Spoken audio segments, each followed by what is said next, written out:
Case আমাদের দেশে registered হয়েছে রেপ কেস, তার মানে দিনে 90টার বেশি কেস, অর্থাৎ প্রতি 15 মিনিটে একটা করে একজন করে মহিলা তিনি ধর্ষিত হচ্ছেন। আজকে বলুন মৌপিয়া, লাস্ট আপনি 3 মাসে কটা এই ধর্ষণের ক্ষেত্রে কজনকে হ্যাংটিল ডেথ করা হয়েছে? সে আজকে কেন অভিষেক বন্দ্যোপাধ্যায় বা মমতা বন্দ্যোপাধ্যায়কে বলতে হচ্ছে যে প্রয়োজনে অর্ডিন্যান্স এনে এই ধরনের ঘটনার গুরুত্ব বিচার করে এই ধরনের বিলটাকে প্রণয়ন করার কথা কেন বলতে?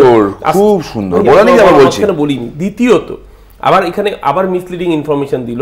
কপিল সিব্বালের সাথে যখন প্রথমবার কথাটা মেনশন করলো যে টাইম ম্যাচ করছে না, তারপরে বারবার করে ওখানে কোর্ট কেস মিসলিডিং ইনফরমেশন দেওয়া হচ্ছিল।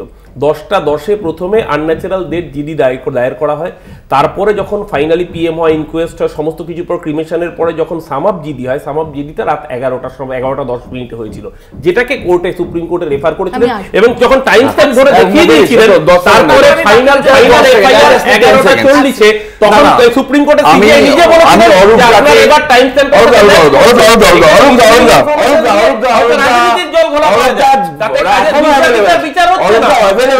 দেখে নাও। দেখো একটা ছোট্ট কথা বলছি, আমি অরূপদাকে অত্যন্ত শ্রদ্ধা করি, কিন্তু প্র্যাকটিক্যাল ফ্যাক্টটা থেকে আমরা ইগনোর করতে পারি না যে 4800টা নারী নির্যাতনের ঘটনা, তার মধ্যে মেজরিটি রেপ কেস মানে পশ্চিমবঙ্গের কোর্টগুলোর পেন্ডিং।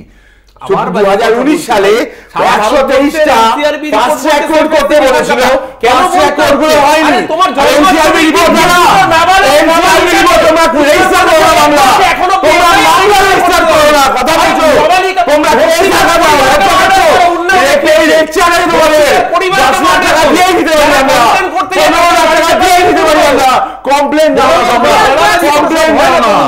এক সেকেন্ড, আমি আসবো অরূপের কাছে, আসবো তরুণের কাছে।